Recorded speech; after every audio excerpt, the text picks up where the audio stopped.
Multiply 16.1 by 15 using long multiplication. Start with the ones digit, 5. 5 times 1 is 5. 5 times 6 is 30. Put 0 in this column and carry 3. 5 times 1 plus a carry 3 is 8. The first partial product is 805. Now use the tens digit, 1. Start one place to the left. 1 times 1 is 1. 1 times 6 is 6. 1 times 1 is 1. The second partial product is 1610.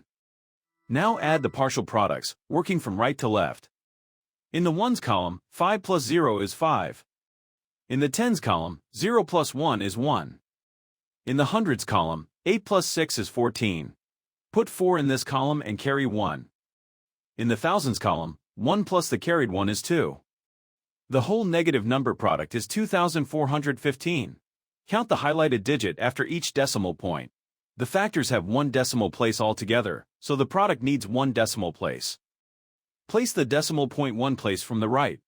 2415 becomes 241.5. So 16.1 times 15 is 241.5.